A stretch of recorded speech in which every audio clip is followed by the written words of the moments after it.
"Help me, please. I was poisoned." The words rasped from the man's throat as he collapsed against Murphy's diner counter, his designer suit jacket catching the harsh glare of fluorescent lights. Haley Clancy's fingers moved before her mind caught up, pressing 2 fingers to his carotid, tilting his head back, scanning for the telltale signs she'd memorized in desert field hospitals half a world away. "Sir, stay with me." Her voice came out steady, professional, betraying nothing of the alarm coursing through her veins. "What did you ingest?" His eyes, dark and sharp even through the haze of dying, locked onto hers with desperate intensity. "They poisoned me. My own people." His hand shot out, grip surprisingly strong around her wrist. "Don't call 911. They'll finish what they started." Every instinct Haley had screamed danger. The kind of danger that got soldiers killed. The kind she'd sworn she'd never walk toward again. But she saw the cyanotic blue creeping across his lips, the way his chest heaved with irregular desperation, the cold sweat that spoke of systems shutting down. Whatever lies this man might be telling, his body wasn't lying. He was dying. And 3 years ago, before the army destroyed her career and erased her name, she'd taken an oath. "Lou!" she shouted toward the kitchen, her waitress persona shattering like cheap glass. "Activated charcoal from the food safety kit and your EpiPen. Now!" The cook's startled face appeared in the window, but Haley was already moving, her hands working with the muscle memory of 100 battlefield emergencies. She grabbed the supplies, dropping to her knees beside the stranger who smelled of expensive cologne and imminent death.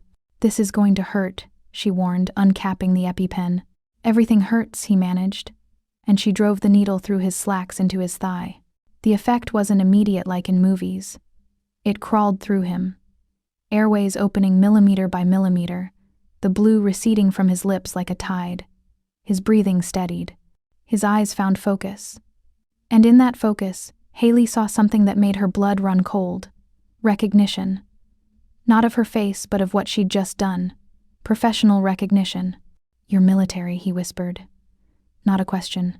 Before she could answer, the diner door exploded inward. 3 men in tactical gear poured through, their movements precise and practiced. But it wasn't their weapons that froze Haley's heart. It was the face of the man leading them. Special Agent Theodore Moss. The man who'd buried her sexual assault report. The man who'd forced her into witness protection to silence her. The man who, according to every official record, had no idea where she was. Time crystallized into a single, terrible moment of understanding. Moss's eyes met hers across the diner, and she watched his expression shift from surprise to cold calculation. The dying man followed her gaze, then looked back at her with new comprehension. "You know him," Bradley G. Hokang said quietly. "You're supposed to be dead," Moss replied, gun already drawn and aimed at Bradley's chest. "That complicates things considerably." Haley's hand found the coffee pot on the burner behind her, still scalding from the 3 a.m. brew. She didn't think. Thinking got people killed. She moved. The pot left her hand in a perfect arc, coffee spraying like napalm. Moss jerked back, weapon discharging into the ceiling tiles.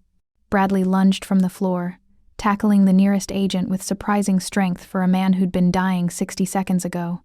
Haley vaulted the counter, grabbed Lou's shotgun from its hiding spot beneath the register, a spot she'd memorized on her first day 3 years ago because paranoia kept people alive, and fired a warning shot into the ancient jukebox.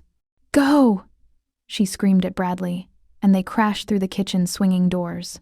The Chicago night hit them like a fist. Cold November rain and the smell of garbage from the alley dumpsters. Behind them, Moss's voice echoed commands. Boots pounded tile. Haley's hands found the delivery truck she'd watched the bread guy park carelessly, keys still in the ignition because this was the kind of neighborhood where nobody stole bread trucks. Army training said hot wiring was a last resort. This felt like the definition of last resort. "Can you drive?" Bradley asked, leaning heavily against the truck's side, his expensive coat soaked through. "Can you navigate?" she shot back, door already open. He pushed himself into the passenger seat with visible effort, pulling out a phone with hands that still trembled. "Head south. I'll direct you."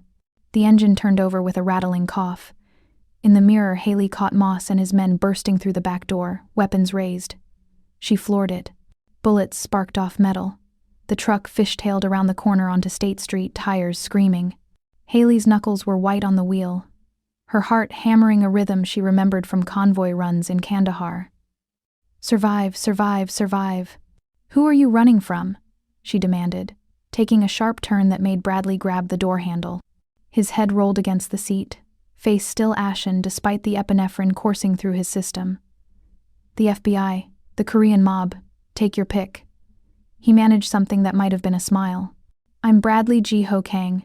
Some people call me King Bradley, and I need your help to stay alive long enough to figure out which of my own people just tried to murder me." Haley's stomach dropped through the floor of the stolen bread truck she'd just saved and was now fleeing with. One of Chicago's most notorious crime lords, a man whose name appeared in hushed whispers even in her run-down witness protection neighborhood. "Take the bridge exit," Bradley instructed, tapping something on his phone with elegant, steady fingers that suggested he was recovering fast. "My compound is secured, protected, the only place I can think right now." The gravity of her situation settled over Haley like a shroud. Her entire, carefully constructed life, the Waitress cover, the tiny apartment she shared with Jaime, the nursing school applications, the hope of eventually, maybe, rebuilding something real. All of it had just shattered in 90 seconds of violence and impossible choices. She'd saved a man she didn't know, run from a man she knew too well, and stolen a truck full of sourdough rolls. The absurdity would have been funny if bullets weren't still ringing in her ears. "You could have let me die," Bradley said quietly, watching her with an intensity that felt like being X-rayed. Most people would have called 911 and walked away, especially after seeing those men. Haley kept her eyes on the rain-slicked road, on the bridge stretching ahead into the dark. "I'm studying to be a nurse," she said, as if that explained everything. As if it explained why a former Army medic in witness protection had just thrown away 3 years of careful invisibility to save a man who might be more dangerous than the one chasing them. The city lights reflected off the wet asphalt like stars that had fallen and shattered. Ahead, through the rain and fog, lay Bradley's world.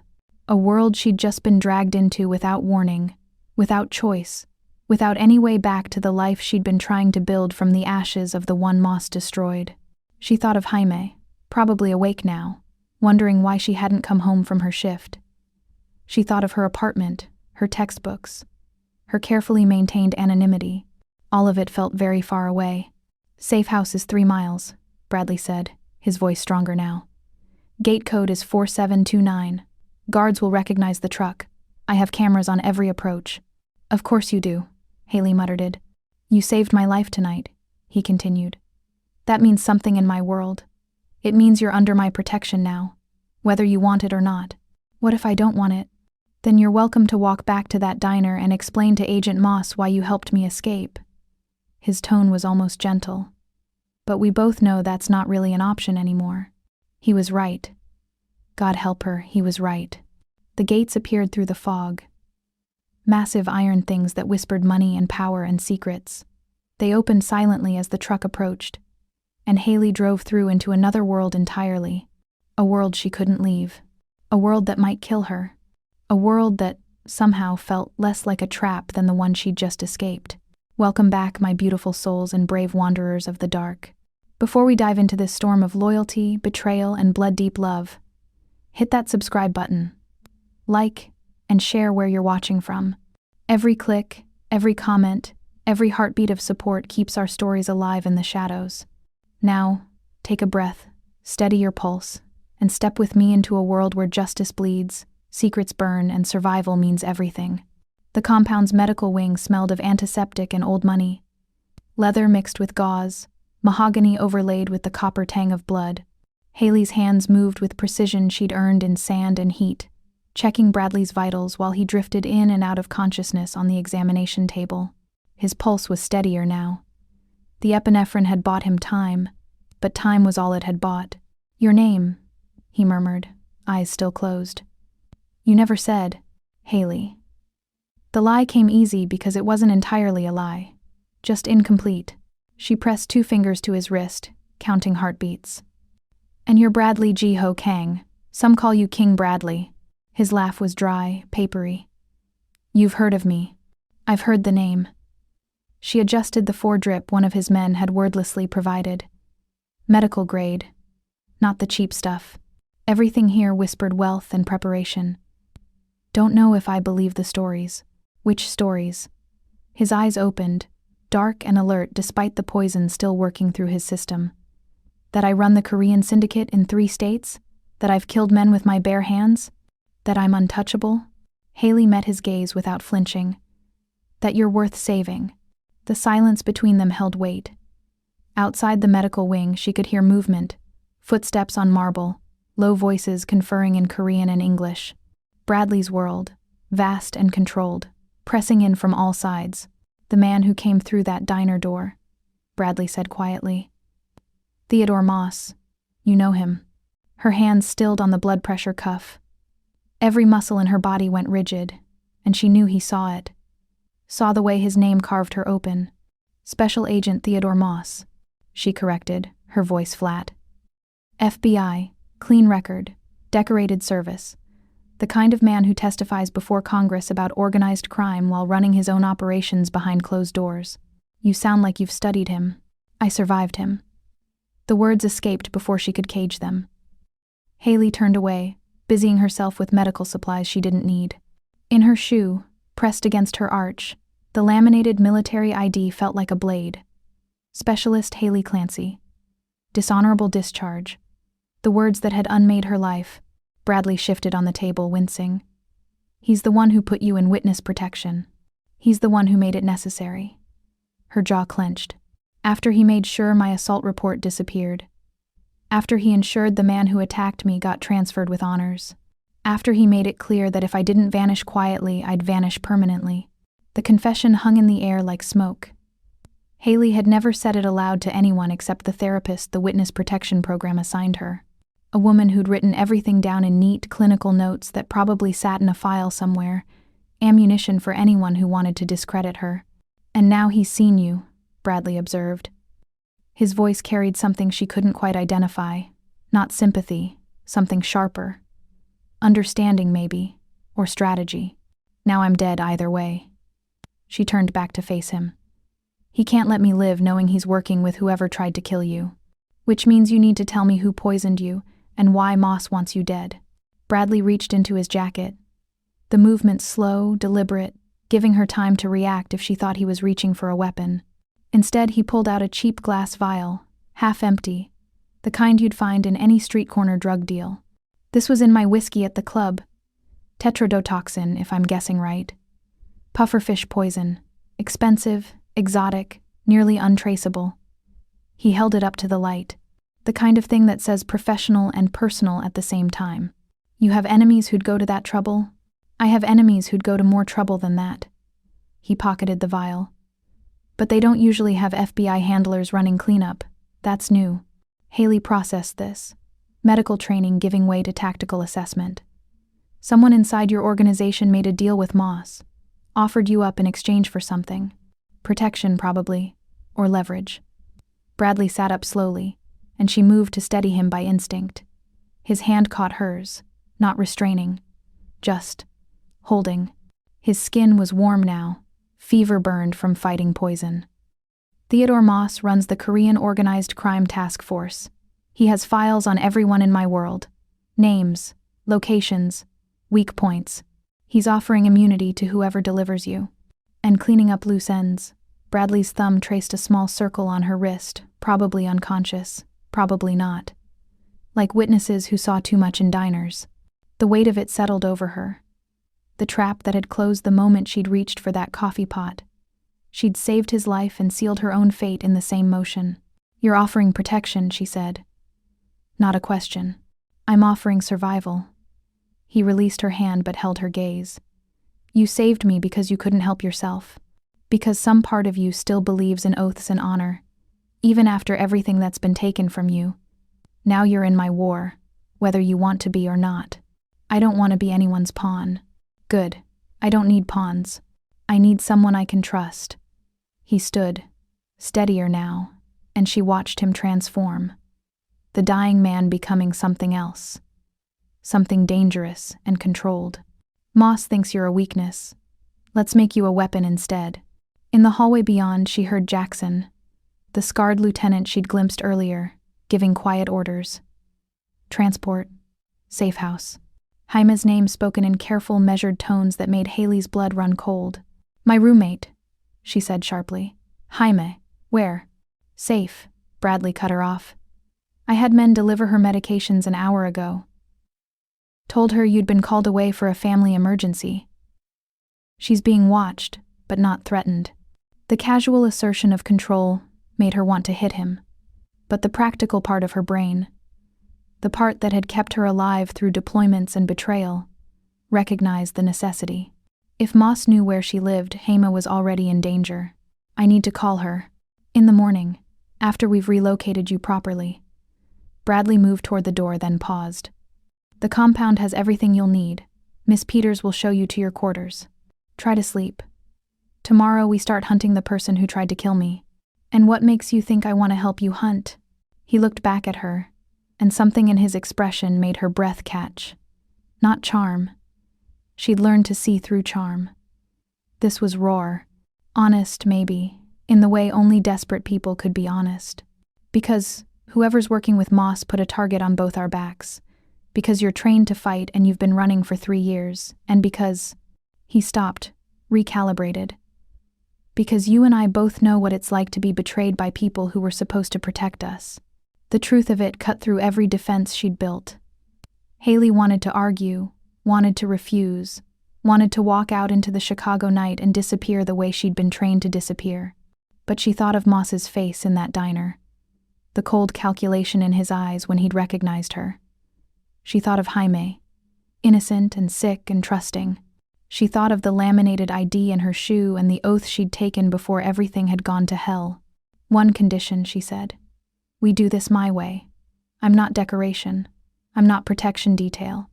If I'm in your war, I'm a soldier, not a prisoner. Bradley's smile was sharp enough to draw blood. I wouldn't want you any other way, Specialist Clancy. Her heart stopped. She hadn't told him her rank. He saw her realization and didn't apologize for it. I have resources. I use them. If we're going to survive this, I need to know who I'm working with. He opened the door, and the hallway's cold air rushed in. And for what it's worth, I read the report, the real one, the one Moss buried. I'm sorry for what happened to you. Then he was gone, and Haley was alone in the medical wing with the smell of antiseptic and the sound of her own ragged breathing. She pulled the ID from her shoe and stared at the photograph. Younger, hopeful, still believing the uniform meant something. That woman felt like a ghost. Outside, through the bulletproof glass, she saw a security monitor flicker. And there, in grainy black and white, was Jaime's apartment building. The camera angle was recent, professional. Someone had been watching. Haley folded the ID carefully and tucked it back into her shoe. Then she walked toward whatever came next, because retreat had never been her specialty. And if she was going to burn, she'd burn on her own terms. The door closed behind her with a sound like a cell locking shut. Miss Peters materialized from the shadows like something conjured, older, impeccably dressed in gray, that suggested authority without uniform. Her eyes catalogued Haley with clinical efficiency. The borrowed clothes, the defensive posture, the way her gaze tracked every exit. This way. No warmth, no judgment either. Just the smooth, practiced neutrality of someone who'd escorted dozens of strangers through these halls and learned not to wonder about their stories. The mansion revealed itself in stages. First, the medical wing's sterile functionality. Then a corridor of polished hardwood where their footsteps echoed like gunshots. Portraits lined the walls. Men in traditional Korean dress, women with eyes that followed, children who looked like they'd never smiled. Family or warning, Haley couldn't tell. The air smelled different here than anywhere she'd lived in 3 years. Not just clean but curated.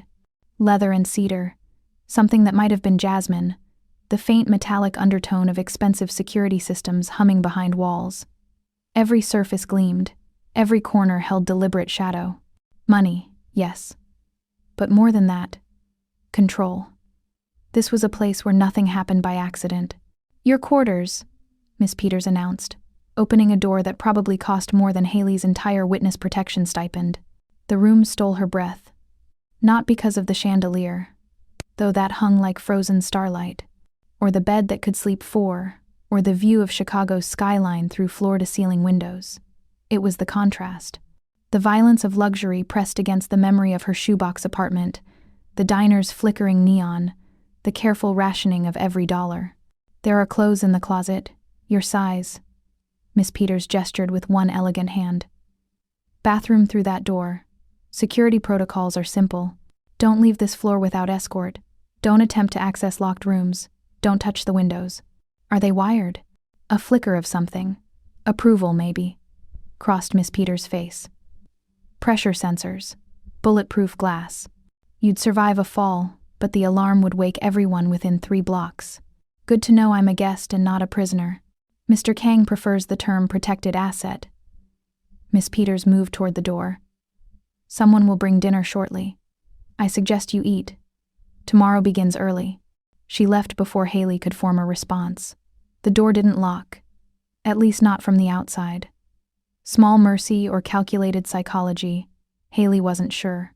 Alone, she explored the space like she'd been trained to assess contested territory. The closet held clothes in her exact size. Jeans, soft shirts, a leather jacket that fit like it had been made for her body. Probably had been. Bradley's resources apparently extended to rapid custom tailoring. The bathroom was marble and gold fixtures, heated floors that made her toes ache after years of cheap linoleum. She caught her reflection.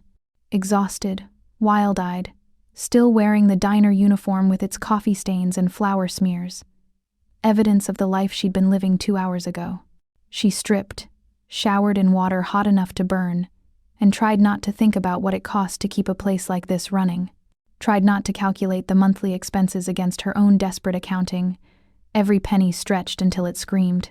When she emerged, someone had left a tray. Not prison food, real dinner. Grilled fish, rice with something green she didn't recognize, fruit that looked like art. She ate mechanically, feeding the machine of her body while her mind spun through tactical scenarios. Bradley's mansion wasn't just a home, it was a fortress. She'd counted cameras, mapped the guards' rotations from shadows and sounds, noted the reinforced door frames and the faint electrical hum that suggested backup generators.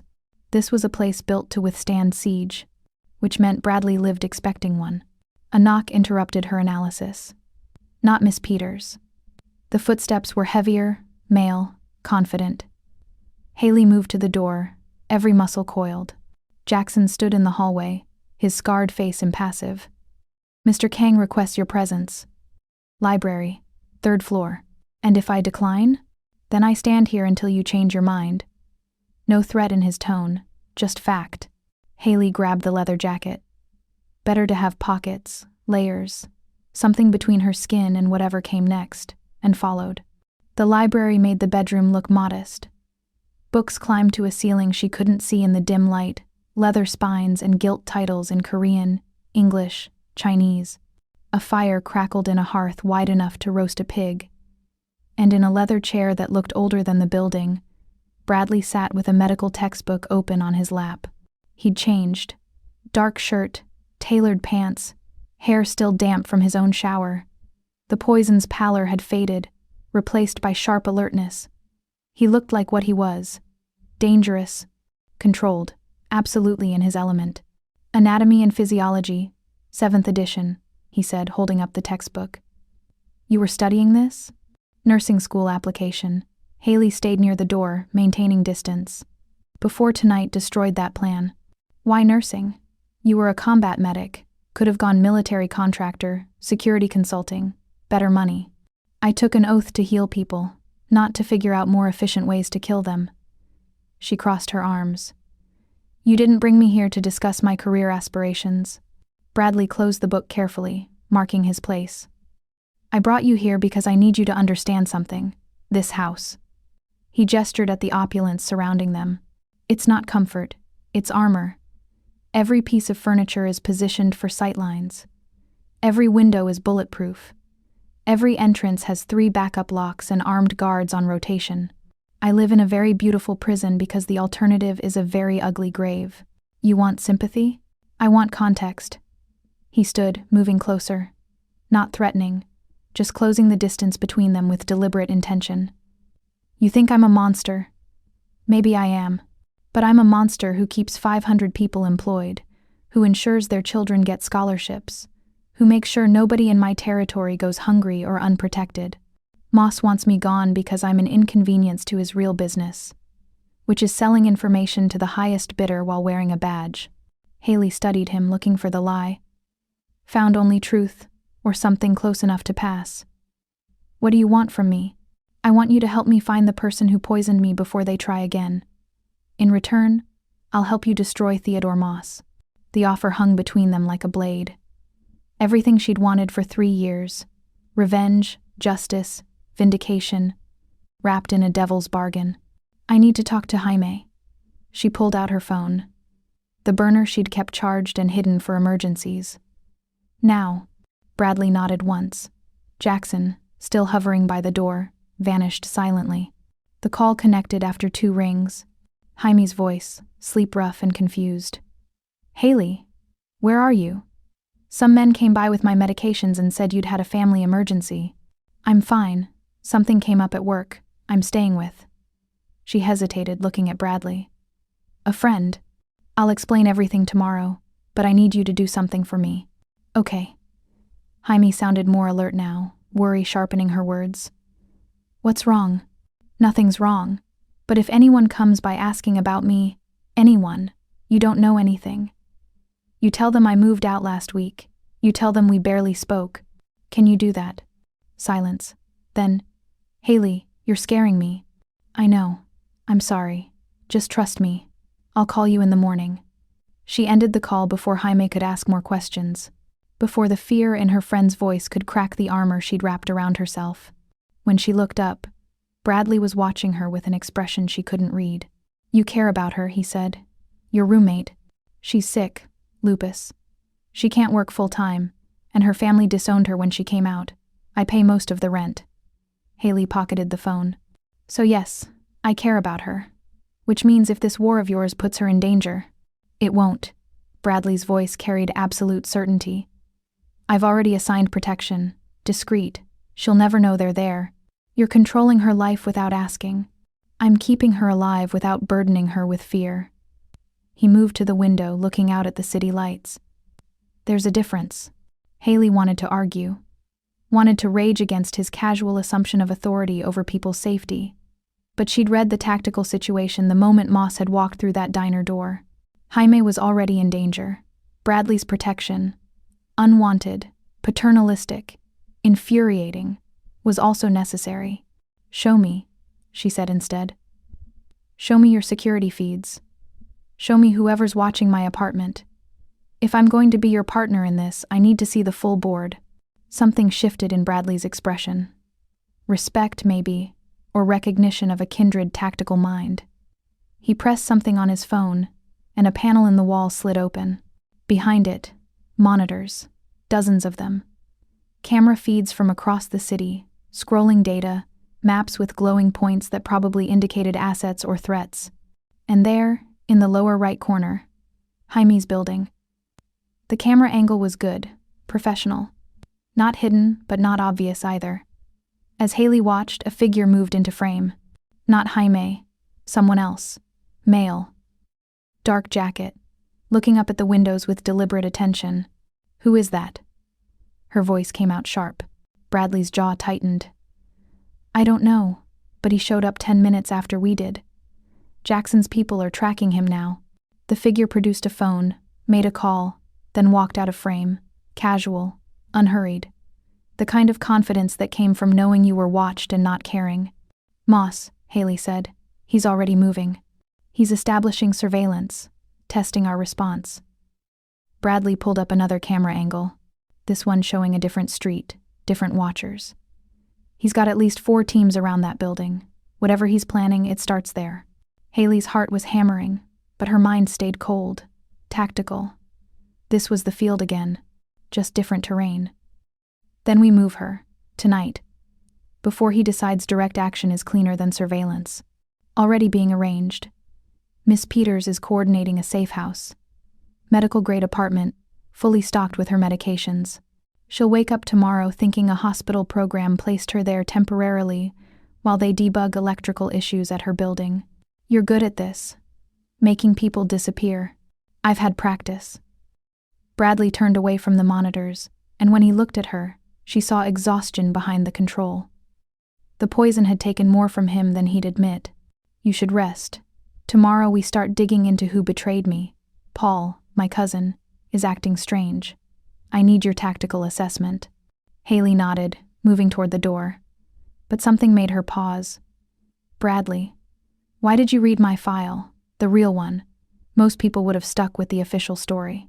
He was quiet for a long moment, then, because I've built my empire by knowing when people are lying, and everything about your discharge screamed lies. He met her eyes. I'm sorry that telling the truth cost you everything. But I'm not sorry you're here now. You're exactly the ally I need. You mean weapon? I mean partner. He smiled, tired, genuine. Get some sleep, Specialist Clancy. War starts at dawn. She left him there, surrounded by his screens and his beautiful prison, and walked back to her gilded cage.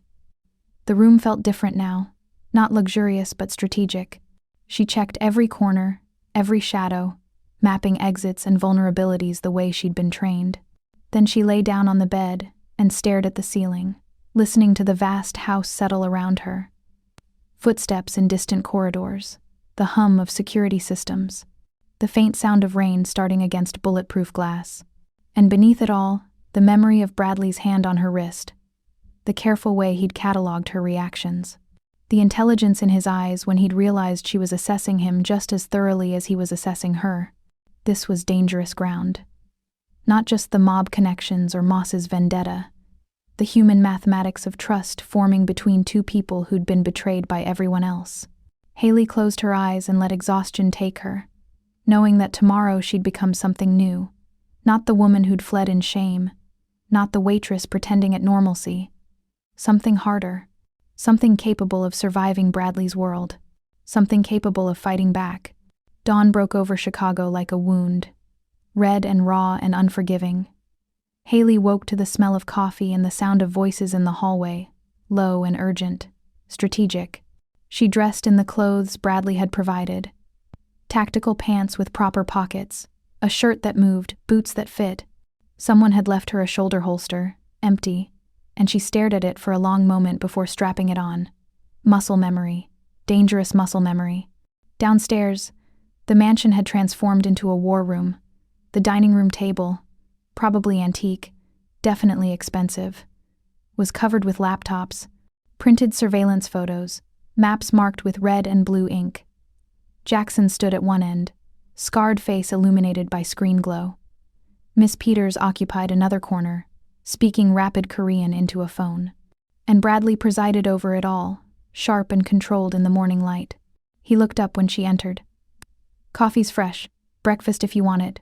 We're starting in 5. Haley poured coffee. Black, strong enough to strip paint, and positioned herself where she could see the whole room. Old habits, good habits. Situation, Bradley announced, and the room stilled. Last night's surveillance confirmed 4 FBI teams around Specialist Clancy's former residence.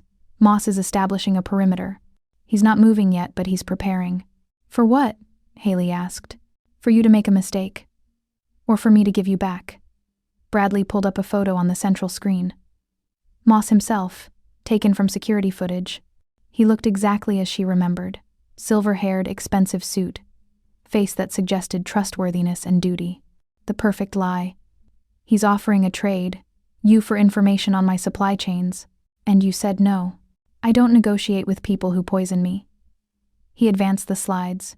New faces appeared. Korean men, some she didn't recognize. One she did. The man from the camera feed last night. This is Lee, one of Moss's informants. He's been feeding the FBI information on my operations for 6 months. We let him because his intel was harmless. Yesterday, that changed. Jackson stepped forward. Lee received a direct order from Moss. Activate Phase 2. We intercepted the message but couldn't decrypt the specifics. Phase 2 of what?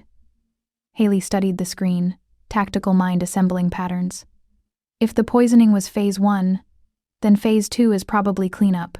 Witnesses, evidence, anyone who could connect Moss to the attempt. Correct. Bradley's approval was subtle but present. Which brings us to the internal problem. Lee couldn't have poisoned me directly. He doesn't have access to my private spaces. Someone on my inner circle delivered the toxin. The room's temperature dropped. Haley watched the other faces. Jackson's carefully blank expression, Miss Peters' slight tension, the two younger men she hadn't been introduced to yet. Everyone calculating. Everyone wondering who among them was the traitor. Paul. Bradley said the name like diagnosis. My cousin. He's been acting erratically. Meeting people he shouldn't. Spending money he hasn't earned. He pulled up more surveillance. A restaurant. Expensive. The kind where privacy cost extra. The timestamp read 3 days before the poisoning. And there was Paul, younger than Bradley, hungry-looking, holding a briefcase across from someone whose face was blurred, but whose posture screamed law enforcement. You have him under surveillance, Haley observed. I have everyone under surveillance. No apology, just fact. Paul's father wanted him to inherit my territory. Paul himself has always been ambitious, resentful. He thinks I stole what should have been his. Did you? I earned it. Bradley's tone suggested closed subject. But family politics don't interest me right now. What interests me is proving Paul's the leak before he tries again. Haley studied the photos, mind working through tactical scenarios. You need to test him, plant information, something valuable but false. See if it reaches Moss. Already planned. Tonight I'm holding a meeting, inner circle only. I'll announce a weapons shipment. Big enough to interest the FBI, small enough to fake. If Moss moves on it, you'll know Paul's your mole. Haley nodded. What do you need from me? I need you to observe. You're trained in intelligence assessment. You've worked with military interrogators. Tell me if Paul's lying or just paranoid. Bradley moved around the table toward her. And I need you armed. He produced a gun from somewhere. Sleek, black, perfectly maintained, a Sig Sauer, military grade. Her fingers remembered the weight before her mind could protest. I'm not, she started. You're exactly that. He pressed it into her hands, and the metal felt like coming home to a place she'd promised herself she'd never return. You saved my life because you have training and instinct.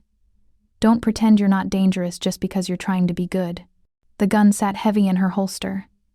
Familiar, terrible, right. Meeting's at 9 tonight. Until then, Bradley pulled up a new set of files. I need you to go through these, financial records, Paul's movements.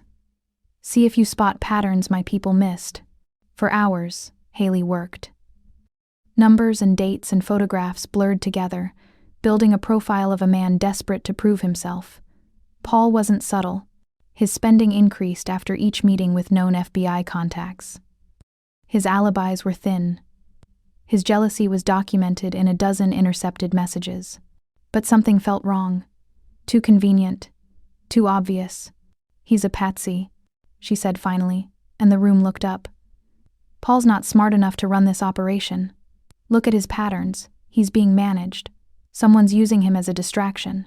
Bradley leaned over her shoulder, close enough that she felt his breath. Explain. Every move he makes is traceable. He's not even trying to hide. That's not how real intelligence operations work. Real moles are invisible. She pointed to a transaction. This payment from an FBI account. It's flagged for audit. Any competent handler would have used a cutout, unless they wanted us to find it. Bradley's voice went cold. Someone's framing Paul, or using him as bait. Haley turned in her chair, found herself inches from Bradley's face. What if Moss doesn't care about your cousin? What if he wants you focused on internal security while he moves on something else? The room recalibrated around this new possibility. Jackson swore quietly in Korean. Miss Peters made 3 rapid phone calls, and Bradley stood frozen, mind clearly running through scenarios. Hamie, Haley said, ice flooding her veins. The safe house. Where is she? Bradley's expression told her everything before he spoke. Miss Peters arranged. Through which contact? Haley was already standing, already moving. Who coordinated the location? Miss Peters' face went pale. Chen. He's handled safe house protocols for 3 years. Chen reports to Paul. Jackson's voice cut through like a blade. Family connection. I flagged it months ago. The room exploded into motion. Haley's phone was already out, dialing Jaime's number. It rang once, twice, voicemail. Address, she snapped at Miss Peters. Now, numbers appeared on a screen. Haley memorized them in a glance, was already running for the door. Behind her, she heard Bradley issuing orders. Teams mobilizing, weapons being checked, vehicles starting. But she was faster, had to be faster. Because Moss had played them perfectly. Distract with the obvious traitor while moving on the real target. Haley's weakness. Her friend. The leverage he needed to force her cooperation. She hit the garage at full sprint. A motorcycle sat near the entrance. Black, fast, keys in the ignition because Bradley's people lived ready for emergency. Haley didn't ask permission. Just mounted, started the engine, and roared out into Chicago traffic. The safe house was 20 minutes away. She made it in 12, burning through red lights and weaving between cars with a precision born of convoy training. The building appeared. Modest, residential, exactly the kind of place you'd hide someone. Too quiet. No guards visible. No movement in the windows. Haley killed the engine a block away and approached on foot, hand on her gun. The front door was ajar. She caught the smell. Gun oil, fierce sweat, the particular chemical signature of tranquilizer darts. Inside, the apartment had been cleaned. Professionally. No signs of struggle because there hadn't been time for struggle. Just a single dart on the floor, medication bottles spilled across the counter, and a phone, Jamie's phone, deliberately placed where she'd find it. One message on the screen. We'll trade. You for her. Midnight. I'll send coordinates. Come alone or she dies. M. The rage that filled Haley was old, familiar, military. Not hot, cold, tactical. The kind of fury that turned into plans and solutions and very efficient violence. She heard vehicles approaching, Bradley's teams responding to her position. But she was already thinking 3 moves ahead, calculating trajectories and acceptable losses. Jamie was leverage, which meant Moss would keep her alive until he got what he wanted, which meant Haley had 12 hours to plan an approach that ended with her friend safe and Theodore Moss very, very dead. Bradley entered the apartment like controlled explosion, dangerous even in care. His eyes found the phone, the message, her face. We'll get her back, he said. I'll get her back. Haley's voice was steady as surgery. He wants me. Fine. I'll give him what he wants. You walk into that trade. You're dead. Then I'm dead. She met his gaze without flinching. But Jaime lives. That's the math. That's not the only solution. Bradley moved closer, and she saw something in his expression she hadn't seen before. Not calculation. Emotion. Real, unfiltered concern. Let me help you. We plan this properly. We go in with overwhelming force. We do nothing, Haley interrupted. This is my fight. My friend. My mistake for staying in Chicago when I should have run the moment Moss appeared. She checked her gun, muscle memory taking over. You wanted a weapon. Congratulations. I'm about to be very, very sharp. Bradley caught her arm. Don't be stupid. This is what Moss wants. You isolated, desperate, making emotional decisions. I know. She pulled free gently. But sometimes the only way forward is through. You taught me that. This whole compound is armor against people trying to kill you. Well, I don't have armor. I just have speed and surprise and the willingness to do what's necessary. For a moment they stood in the gutted safe house, surrounded by Bradley's teams and the evidence of Moss's clinical efficiency. 2 people who'd been betrayed by institutions, by people they'd trusted, recognizing something fundamental in each other. Let me help, Bradley said again. Keeter, almost pleading. Haley's hand found his, squeezed once. You are helping. Keep digging into Paul. Find out who's really running him. When I get Jaime back, and I will get her back. We're going to need that information to end this. She released his hand and walked out, leaving Bradley Kang surrounded by his soldiers and his screens, watching her disappear into the Chicago morning like smoke. The warehouse smelled of rust and broken promises, diesel fumes mixing with the cold Chicago wind that whistled through gaps in corrugated metal. Haley stood in the center of the empty space, Hands visible, weapon left in Bradley's SUV 3 blocks away because Tiana had insisted, alone, unarmed, or I disappear forever. The message had come through a burner number 2 hours after they'd returned from rescuing Jaime. 5 words that had stopped Haley's heart. Your sister wants to talk. Bradley had argued against it. Tactical suicide, obvious trap, you're walking into an execution. But Haley had seen something in that message. Some echo of the girl who used to braid her hair before school, who'd cried when their goldfish died, who'd promised to always be sisters no matter what. Footsteps echoed across concrete, not the hesitant shuffle of a frightened victim. Precise. Military. The kind of walk that said, I know exactly where every exit is. Tiana stepped from the shadows, and Haley's breath caught. Her sister had changed. Not just older, harder. The soft curves of adolescence had been carved into something lean and dangerous. Her hair was cut short, severe. She wore tactical pants and a jacket that suggested body armor underneath. But her eyes, those were still recognizable. Dark brown, like their mother's, except now they held nothing but ice. Brenda, Tiana said, using the name Haley hadn't heard in 3 years, the name she'd buried with her military career. Or should I call you Haley? I forget which lie you're living now. The words landed like bullets. Haley forced herself to breathe, to stay steady. Tiana, thank God, I've been looking for you for 3 years? Tiana's laugh was sharp enough to draw blood. Funny, because I've been right here, in Chicago, 10 miles from your little witness protection apartment, and you never once came looking. I couldn't. Haley took a step forward, watched Tiana's hand move toward her hip. Weapon there. Definitely weapon. She stopped. Moss told me you were dead. The car accident. The closed casket. I saw the forged death certificate? The planted evidence? Tiana circled her slowly, predator assessing prey. He showed me those too, explained how you arranged it all. How you needed me gone so you could disappear clean. No family ties, no one to worry about. The accusation hit harder than any physical blow. Haley shook her head, pulled out her phone with slow, deliberate movements. That's not true.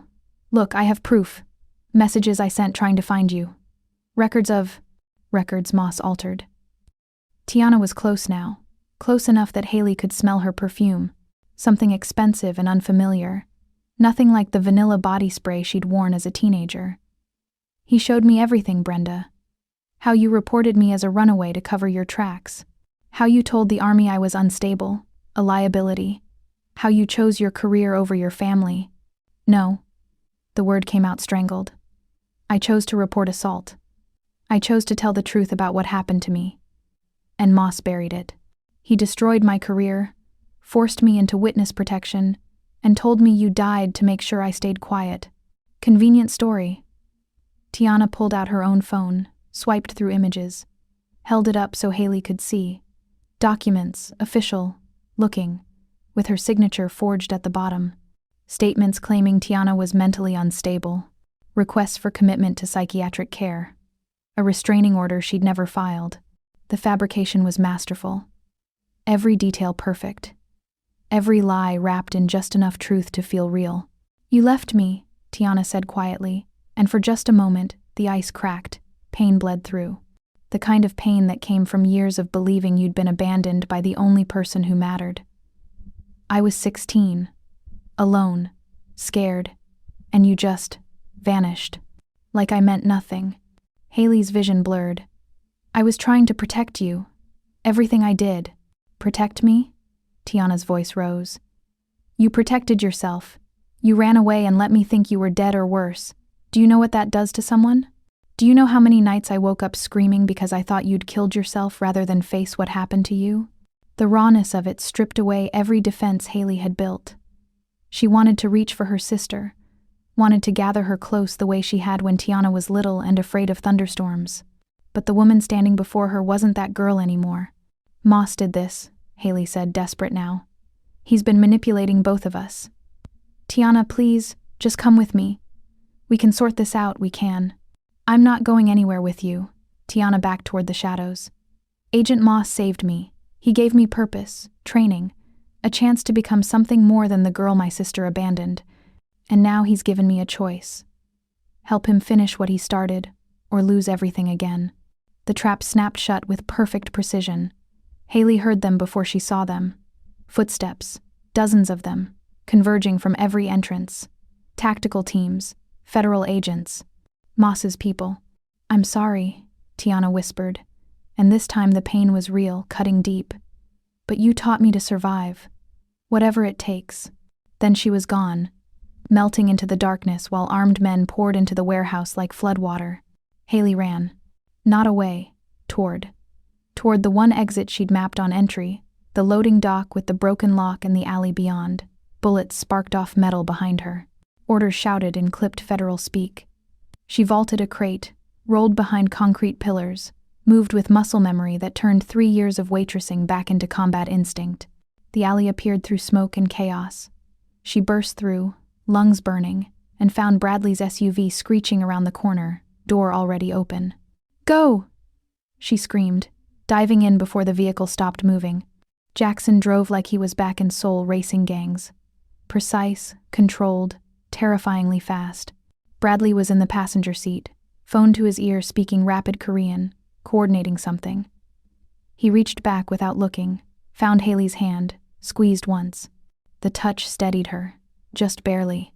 "Tiana," she gasped when she could breathe again. "She's with Moss. She thinks I abandoned her. He's been conditioning her for years, making her believe." "I know." Bradley's voice was granite. "We intercepted surveillance. She's not just with Moss. She's his protégé, his weapon. Everything he's done to you, he's doing to her." The weight of it crushed her chest. "We have to get her back. First we survive." He turned to face her fully, and what she saw in his eyes made her blood freeze. "Haley, there's something you need to know about Moss. About me. About how deep this goes." The SUV took a corner hard enough to slam her against the door. Jackson swore, corrected, kept them ahead of the federal vehicles gaining in the rear view. "Say it fast," Haley urged. Bradley's jaw worked. "I told you Moss runs the organized crime task force. What I didn't tell you is that for 2 years, I was his informant, before I inherited the syndicate. Before I became King Bradley, I was working both sides. Feeding him information, building his cases, helping him take down my father's rivals. The betrayal hit like physical force. You were FBI. I was surviving." His hand tightened on hers. "My father was a monster. I thought Moss was offering a way out. Witness protection, new identity, clean slate. But he wasn't building cases. He was building leverage. And when my mother died, when I inherited everything, Moss told me exactly what would happen if I didn't keep working for him. He owns you. He owned me." Bradley's voice dropped to something raw. "Until I saw what he did to you, how he destroyed your life to keep you silent. That's when I realized he'd do the same to me eventually. So I started building evidence, double documenting everything, waiting for the right moment to take him down. And the poisoning? Was him getting impatient, deciding I knew too much and had outlived my usefulness. He pulled something from his jacket, a flash drive, small and unassuming. This has everything. Every deal, every manipulation, every life he's ruined. I was going to turn it over when I had solid protection. But now we use it to get Tiana back." Haley took the drive, felt its weight like salvation, and we end him. The safe house materialized from industrial wasteland. Another warehouse, this one fortified. Surrounded by Bradley's people with serious weapons and more serious expressions. They abandoned the SUV and moved inside, into a space that had been converted into a war room. Maps covered every surface. Surveillance feeds showed multiple angles of Chicago's downtown. And there, on the main screen, Moss. Standing in what looked like a federal office, Tiana beside him. His hand rested on her shoulder, possessive, proprietary. He was smiling. The audio crackled to life. Sarah working the controls from a bank of computers. "Everything ready?" Tiana's voice. Younger than Haley remembered, but harder. "The shipment data, the warehouse locations." "Perfect," Moss replied, and his smile widened. "You've done excellent work. Your sister never valued your potential the way I do." He leaned closer, intimate. "She abandoned you because you were a liability. But you've become my greatest asset." The words were calculated poison, each one designed to deepen the wound. Haley watched her sister absorb them, watched her shoulders straighten with something that might have been pride or desperation or both. "When do we move on, Kang?" Tiana asked. "Soon." Moss's hand slid from her shoulder to the back of her neck. Not quite threat, not quite caress. Ownership. "But first we need to be sure your sister is eliminated. She's the only one who might break through your conditioning. The only one who might remind you who you really are." Tiana's face flickered, something raw and uncertain crossing her features. Then it was gone, replaced by cold efficiency. "She's not my sister anymore. She stopped being family when she left me behind." "Good girl," Moss murmured, and Haley wanted to put her fist through the screen. Instead, she turned to Bradley. "How do we get her out?" "The same way we got Jaime out." But his tone said it wouldn't be that simple. Except this time, Moss is expecting it. He'll have kill orders. No arrest, no extraction, just elimination. Then we don't give him a chance to execute. Haley's mind was already working through scenarios, tactical overlays, risk assessments. 3 years of forced retirement hadn't erased her training, just buried it. We hit him where he's vulnerable, use his arrogance against him. Jackson materialized beside her, scarred face thoughtful. "Explain." She pulled up building schematics on a tablet, fingers moving with remembered precision. "Moss thinks he's untouchable because he's FBI, but his protection only works if he stays within legal boundaries. Even fake ones. If we can force him into an actionable crime, one that's too public to bury, we give the real IA something they can't ignore." Bradley nodded slowly. "Force their hand. Make Moss choose between exposure and Tiana." "He'll choose himself," Haley said with certainty. "Men like him always do. And when he does, we get your sister back." Bradley's hand found her face, tilted it up so their eyes met. "This is going to cost everything we have. Every favor, every resource, every connection I've built. If we do this, if we go this hard at a federal agent." "I know." She leaned into his palm, felt the calluses there, the warmth. "But she's my sister, and you said we're partners. So either we do this together or—" He kissed her. Not gentle, not soft. Desperate and claiming, his mouth against hers with bruising intensity. Like he was trying to memorize the taste of her before everything burned. When they broke apart, both breathing hard, he pressed his forehead to hers. "Then we do it together, and if we survive—" "When we survive," she corrected. "When we survive," he agreed. "You and I are taking a very long vacation somewhere with no federal agents and no family drama. Deal." The surveillance screen flickered. Moss and Tiana were moving, heading toward the garage. The timestamp read 0400, 4 hours until dawn. "That's our window," Jackson observed. "He'll move her to a new location before the day shift arrives. Fewer witnesses." Haley studied the route, the timing, the vulnerabilities.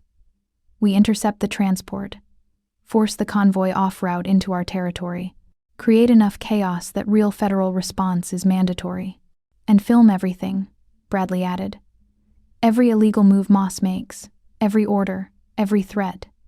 Build a case so airtight that even his connections can't bury it." Sarah's fingers flew across keyboards.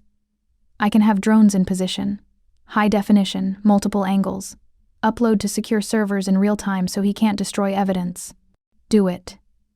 Bradley moved to the weapons rack, started selecting with practiced efficiency. Full tactical load, non-lethal where possible, but prepared for lethal response, Haley finished. She chose her own weapons, handgun, backup piece, tactical knife. The weight felt right.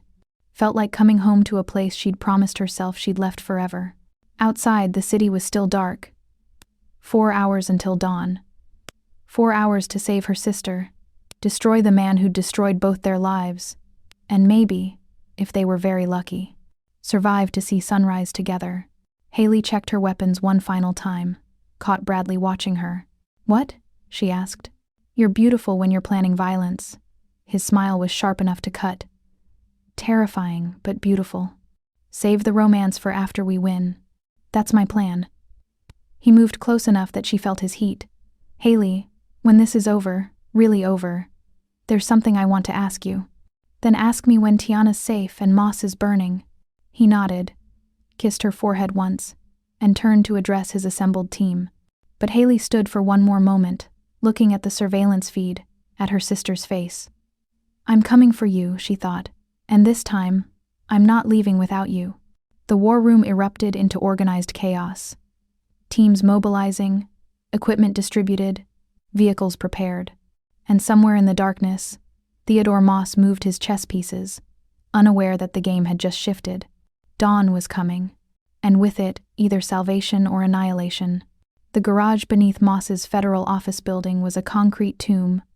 Low ceilings, harsh fluorescent lighting, the smell of motor oil and institutional cleaning supplies. Haley crouched behind a support pillar, counting heartbeats, watching the elevator bay where Moss would emerge with Tiana. 0430, 30 minutes to sunrise. Her earpiece crackled with Jackson's voice. Teams in position, exit secured, say when. She clicked once. Received. Bradley was on the opposite side of the garage, positioned with two of his best shooters. Sarah monitored from the mobile command center 3 blocks away, drones hovering in darkened sky above, cameras rolling. Everything had to be perfect. One mistake and Tiana died. One wrong move and Moss walked free. The elevator chimed. Haley's muscles coiled. Her breathing slowed. Tactical calm. The kind she'd learned in Kandahar where hesitation meant casualties. Through the pillar's edge, she watched the doors slide open. Moss emerged first. Silver hair perfect even at this hour, suit pressed, weapon visible in shoulder holster. Behind him, 4 agents, tactical gear, serious faces. And between them, hands zip-tied in front, looking smaller than Haley remembered. Tiana. Her sister's face was blank. Not scared. Empty. The kind of expression that came from shutting down everything human to survive. She moved when directed, stopped when ordered, a puppet waiting for strings to pull. Moss's hand rested on her shoulder.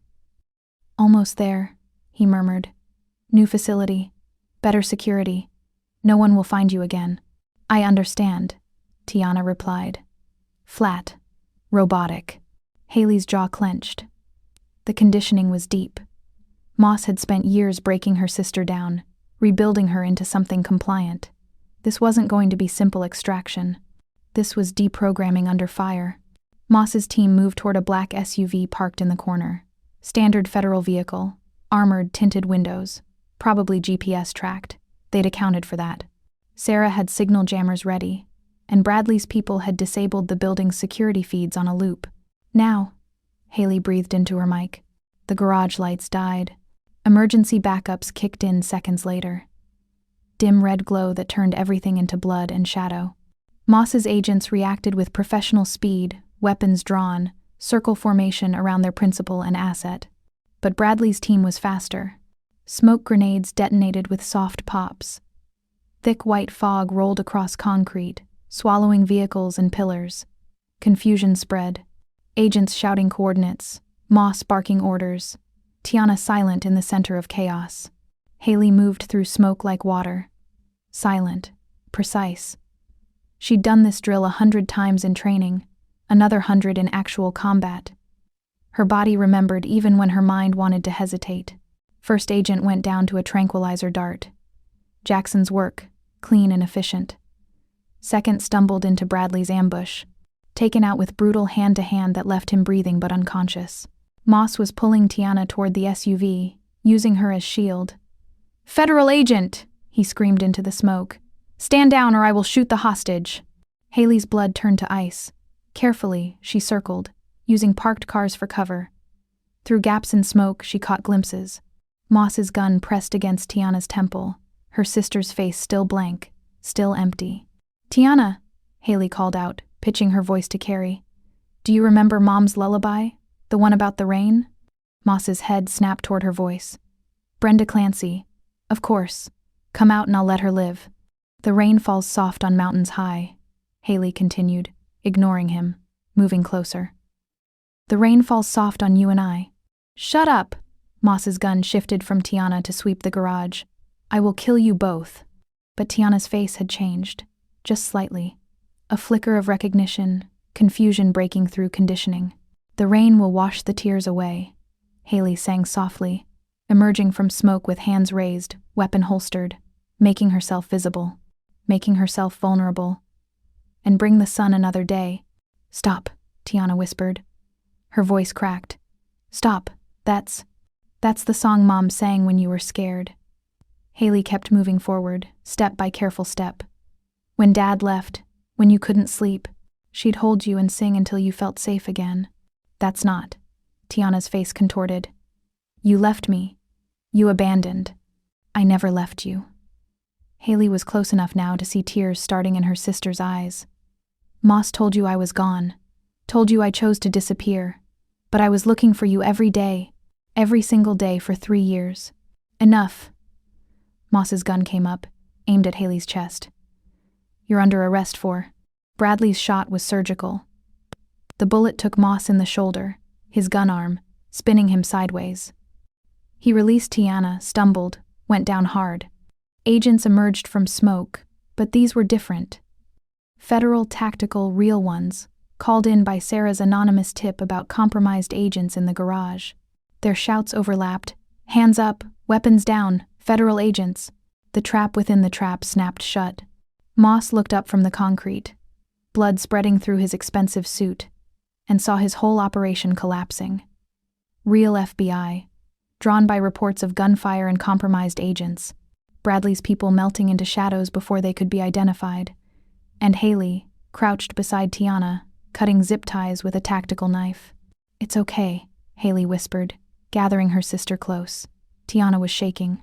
Deep, violent tremors that spoke of shock and breaking conditioning. I've got you. You're safe now. I promise. You left, Tiana sobbed against her shoulder. You left and I was alone and he said you didn't want me. He lied. Haley held tighter, rocking slightly. He lied about everything. And I'm so sorry I couldn't find you sooner, but I never stopped looking, never stopped wanting you back. Federal agents were securing the scene, cuffing Moss, calling for medical. Sarah's drones had captured everything. Moss using a federal hostage as shield, his illegal orders, the whole conspiracy laid bare in high-definition digital evidence. Bradley appeared from the smoke, face grim but satisfied. Sarah's uploading to DOJ servers, multiple copies, it's over. But Moss was laughing. Wet, pained, bitter sound. You think this ends me? I have connections that go deeper than you can imagine. Judges, politicians, people who won't protect you anymore. Bradley crouched beside him, voice soft and lethal. Because we didn't just film this garage, we filmed everything. 3 years of surveillance. Every illegal deal. Every life you destroyed. Every law you broke while wearing that badge. He held up the flash drive. This is going to every news outlet, every congressional oversight committee, every internal affairs division in the country. By dawn, you'll be more famous than you ever wanted to be. Moss's face drained of color. And just so we're clear, Bradley continued, you threaten these women again. You even think about them. And federal protection won't save you. I know where witnesses go. I know how to reach places you think are safe. Do you understand what I'm telling you? That's a threat against a federal. That's a promise. Bradley stood. Enjoy your trial, Agent Moss. I hear Leavenworth is particularly brutal for corrupt law enforcement. Paramedics arrived, converging on Moss while federal agents took statements. Bradley's people had already vanished, ghosts who'd never officially been present. Only Haley remained, still holding Tiana, whispering reassurances while her sister fell apart. We need to go, Jackson murmured, appearing beside them. Real feds will have questions we can't answer cleanly. Give me 5 minutes. You have 2. Haley helped Tiana stand, steadied her when she swayed. Her sister looked at her, really looked, seeing past the conditioning and the lies for the first time in 3 years. I don't know how to trust you again, Tiana said quietly. Then don't. Not yet. Haley cupped her face gently. But come with me anyway. Let me prove it. Give me a chance to show you who I really am. For a long moment, Tiana said nothing. Then she nodded. Just once. Small victory, but victory nonetheless. They left the garage as federal agents swarmed, as Moss was loaded into an ambulance under guard.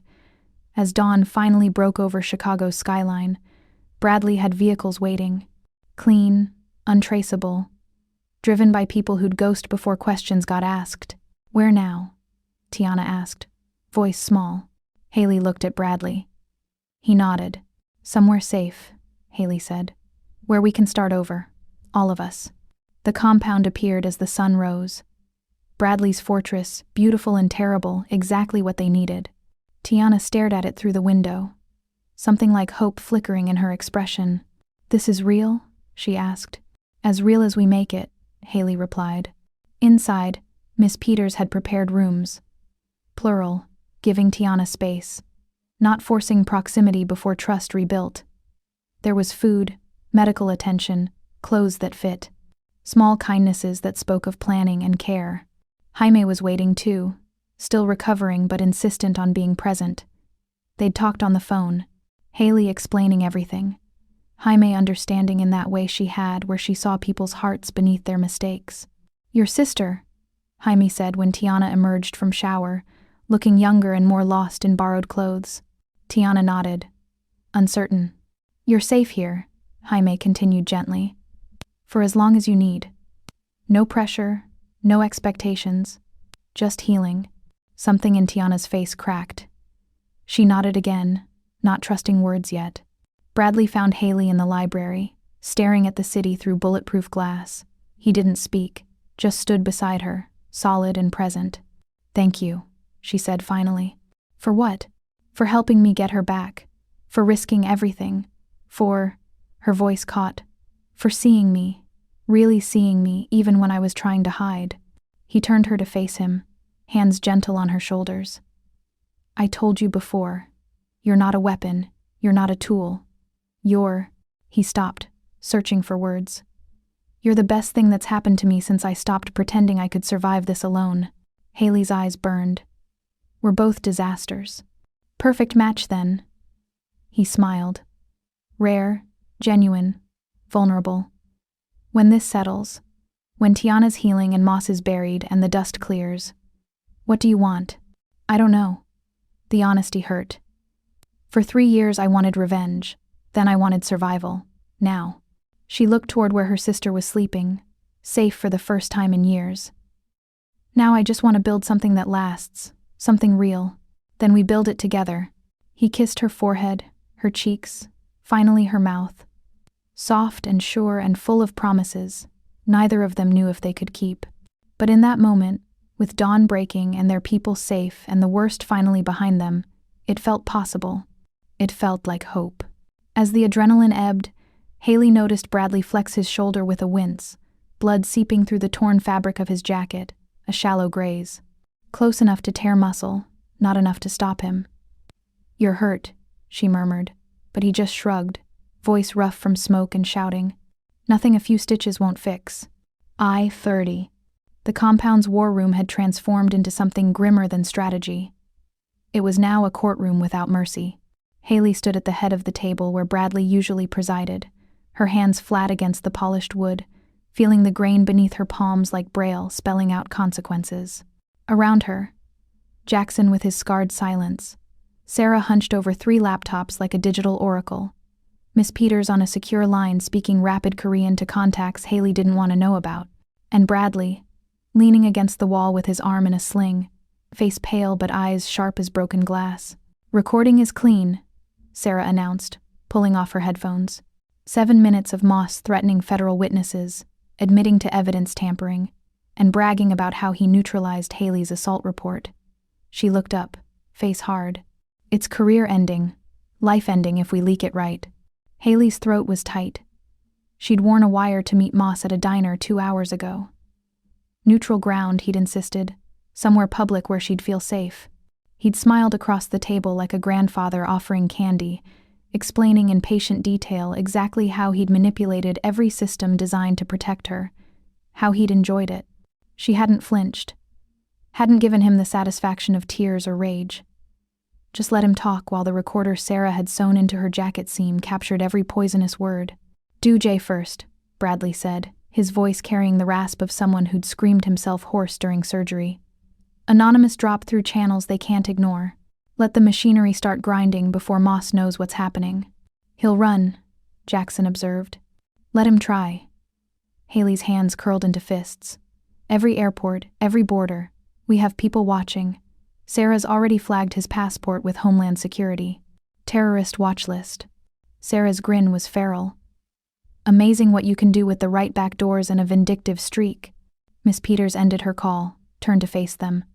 The Mendoza Syndicate is willing to cooperate. Moss arrested 3 of their people last month on fabricated charges. They want blood. They'll provide testimony about his corruption in exchange for certain considerations. What kind of considerations?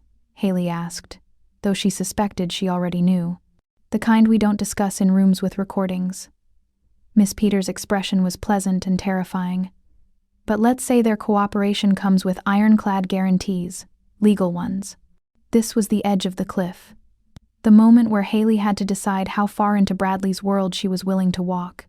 Using criminal testimony to destroy a corrupt federal agent. Cutting deals with organizations she'd sworn to fight. Becoming exactly the kind of gray operator she'd once despised. She thought of Tiana, still sleeping in the medical wing, sedated because the nightmares were too violent for consciousness. Thought of Jaime, relocated to a safe house in Wisconsin, afraid to leave her apartment even with guards posted. Thought of every woman Moss had silenced, every career he'd destroyed, every life he'd ruined while wearing his badge-like armor. Do it, she said. All of it, whatever it takes. Bradley pushed off the wall, moved to stand beside her despite the pain etched in every line of his body. His good hand found hers, squeezed once. Solidarity or warning? She wasn't sure. Sarah dropped the package. Jackson, coordinate with our people at O'Hare and Midway. I want eyes on every private airfield within 100 miles. Miss Peters, confirm the Mendoza testimony. Make sure they understand the timeline. Bradley's voice carried command that made even hardened criminals straighten. Haley and I will handle the personal delivery. Personal delivery? Haley turned to face him. We already recorded him. What else? Closure. His eyes held hers. You need to look him in the eye when his world ends. Otherwise, this is just bureaucracy. I know you. You need to see him break. He was right. She hated that he was right. Moss's safe house was in Evanston, a quiet street with mature trees, and the kind of houses where lawyers and doctors pretended their lives were uncomplicated. Number 47 had a basketball hoop in the driveway and seasonal wreaths on the door. Camouflage purchased with other people's suffering. They approached at 9 p.m., late enough for darkness, early enough that neighbors wouldn't be asleep to hear screaming. Bradley drove despite his injury, navigating the suburban streets with the same cold precision he brought to everything else. In the back seat, Jackson checked his weapon for the 3rd time. He's alone, Sarah confirmed through the earpiece. Heat signature shows 1 person, 2nd floor, probably the bedroom. No security that I can detect, but he's FBI, Bradley finished. He'll have contingencies, panic button, burner phones, maybe a go bag near the door. Haley's hand rested on her own weapon. The Sig Sauer Bradley had given her.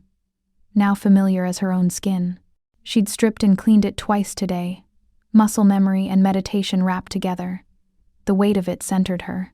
They parked 3 houses down. Approached on foot through backyards, moving in the spaces between streetlights. The rear door of Moss's safe house had an alarm system. Commercial grade. Nothing Sarah couldn't bypass remotely. She killed it 30 seconds before they reached the entrance. Jackson went first, weapon raised, movements liquid and practiced. Bradley followed, slower but just as lethal.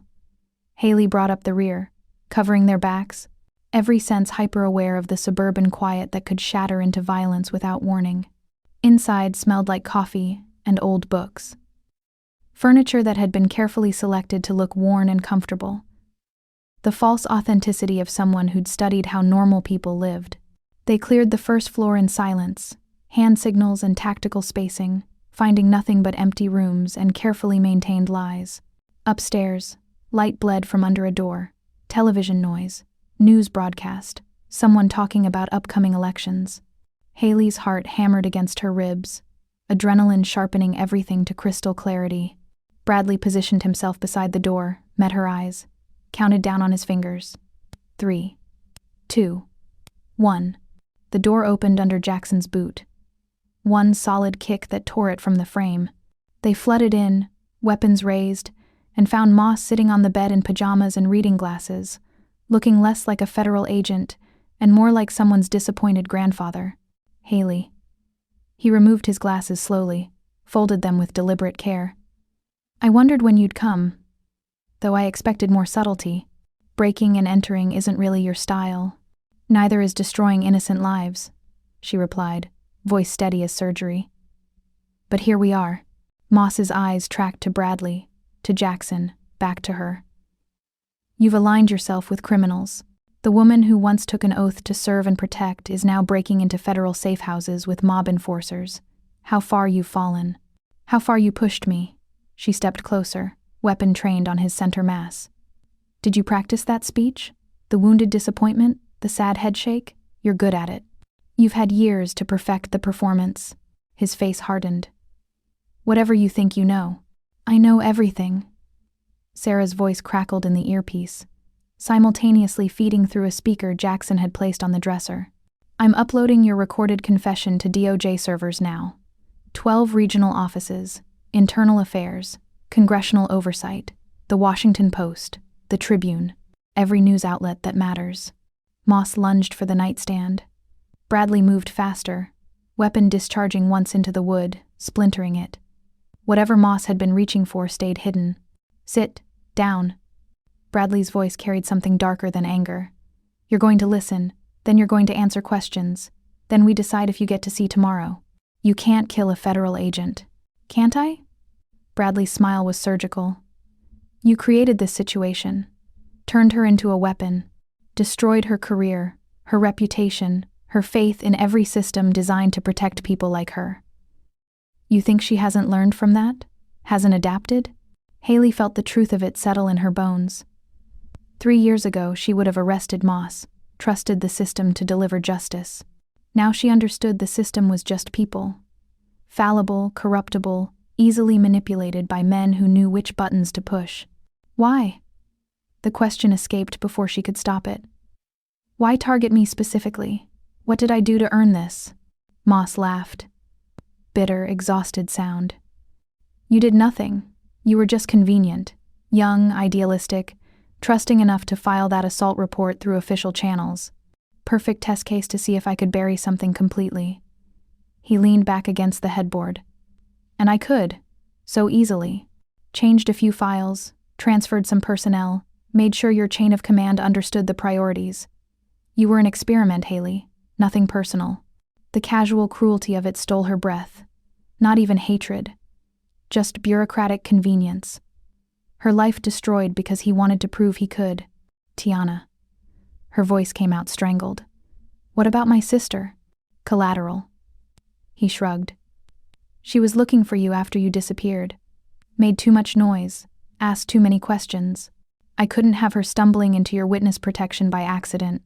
So I recruited her. Told her you'd abandoned her. Gave her purpose, training, family. She became useful. Bradley's weapon shifted slightly, readjusting aim from center mass to head.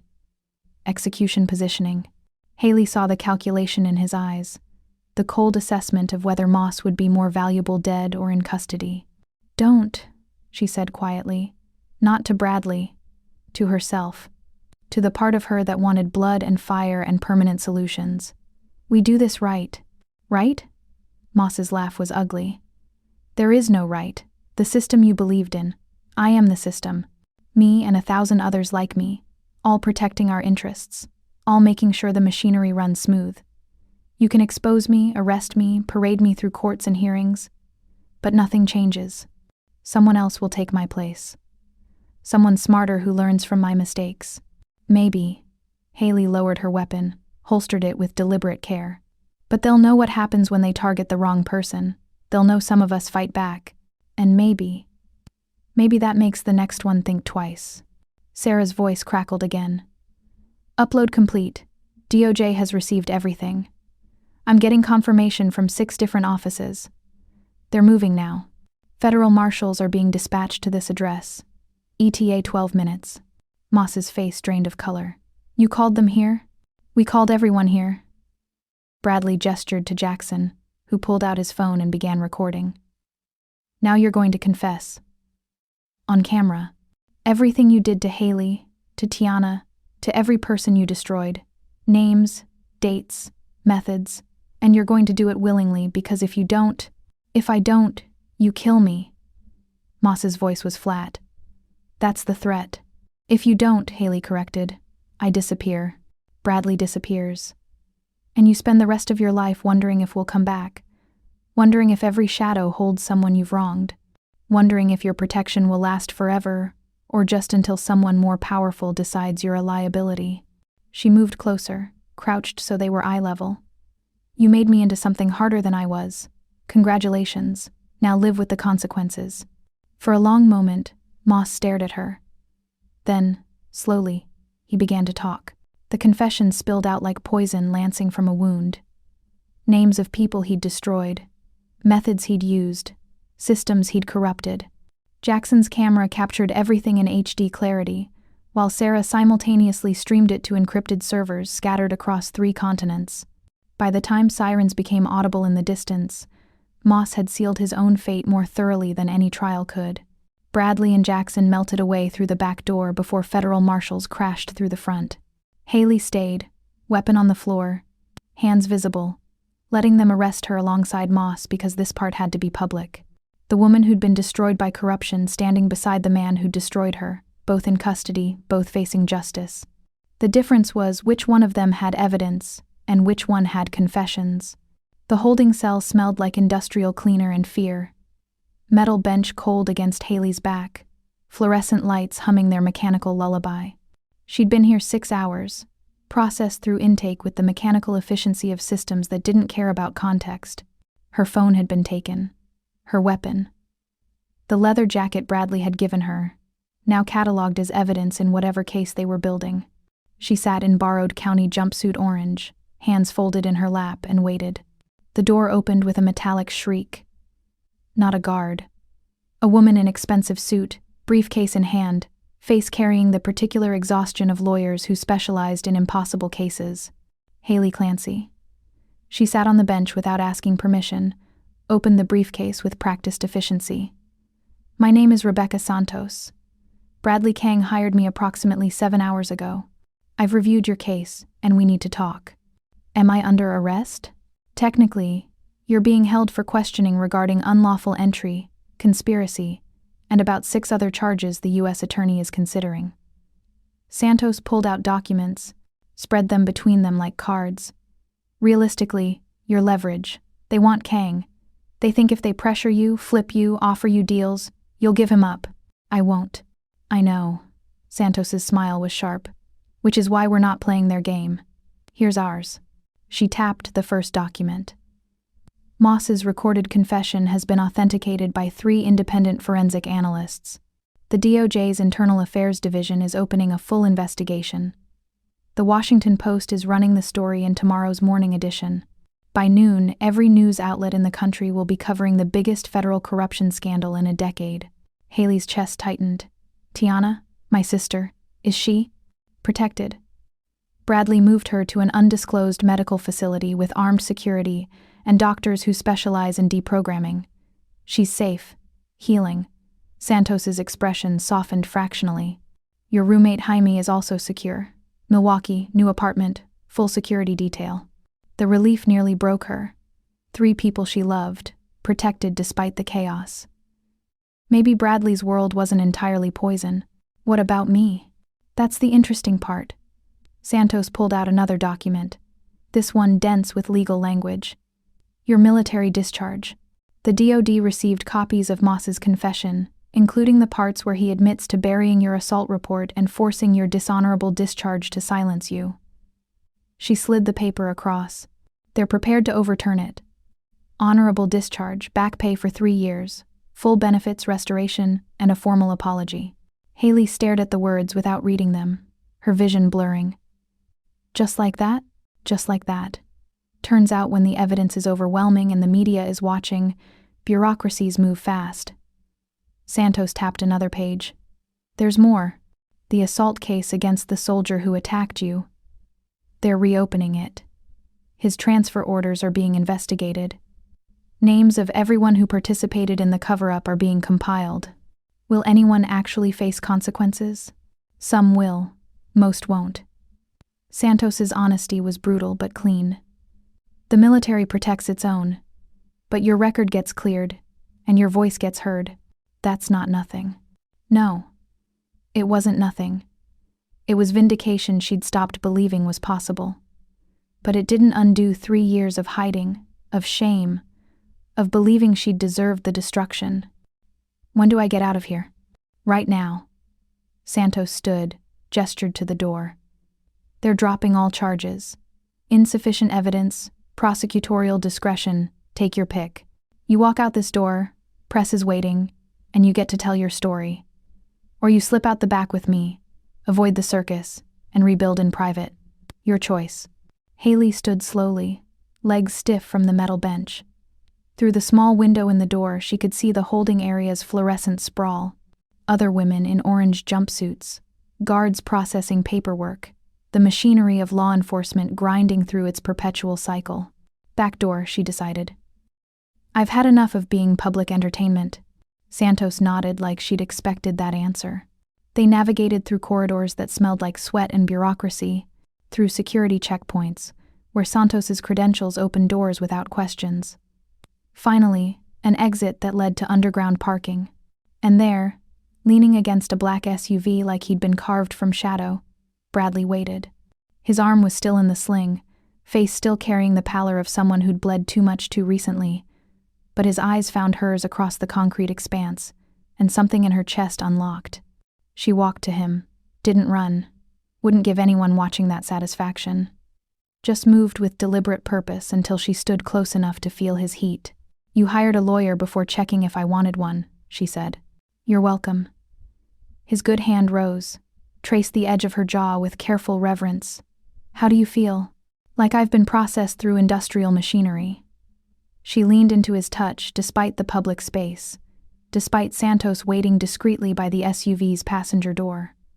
But alive, free, vindicated. She paused, exhausted. Then let's go home. Home, the compound, fortress and prison, and unexpected sanctuary all wrapped together. The place where Tiana was healing, where Bradley's people moved with deadly efficiency, where Haley had somehow carved out space that felt like belonging.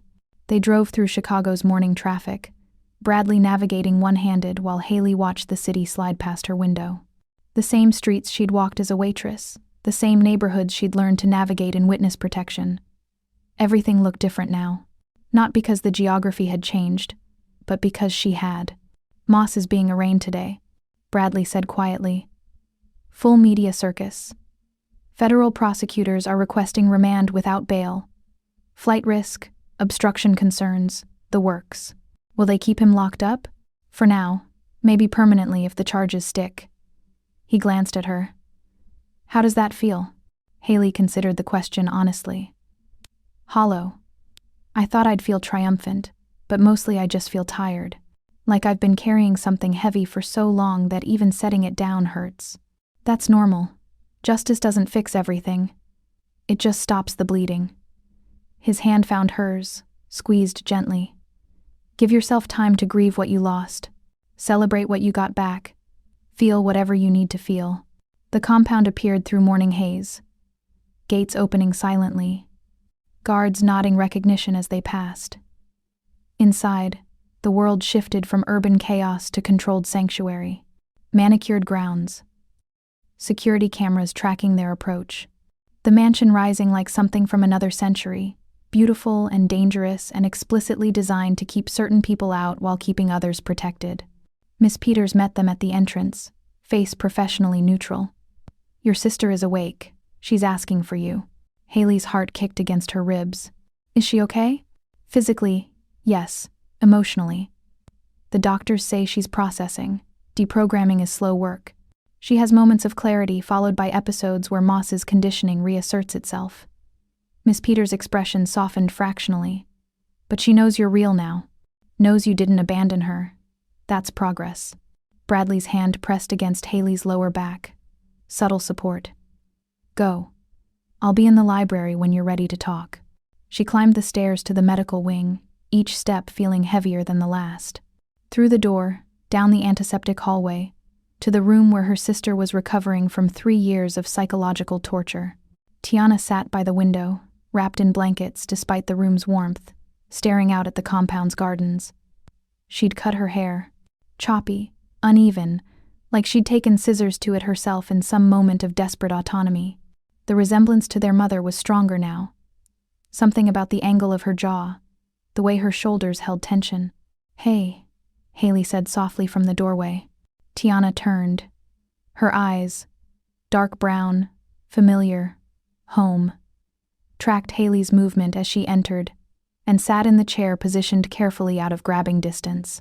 The doctors had warned about unpredictable responses, conditioned reflexes that might turn violent without warning. "You came back," Tiana whispered. "I never left. Not really. Not in any way that mattered." Haley kept her hands visible, non-threatening. "I looked for you every day. Every single day for 3 years. He showed me proof you abandoned me. Documents. Video." Tiana's voice cracked. "But they were lies. All lies, weren't they? All lies." Tiana's face crumpled. The crying came suddenly, violently. 3 years of grief and confusion and rage pouring out in ugly, gasping sobs. Haley moved without thinking, gathered her sister close despite the doctor's warnings, held her while she shook apart. "I'm sorry," Tiana choked out between sobs. "I'm so sorry I believed him. I should have known you'd never leave me. Should have trusted. You were 16 and terrified and alone. You survived the only way you could." Haley rocked her gently, the motion automatic from years of being the older sister. "This isn't your fault. None of this is your fault."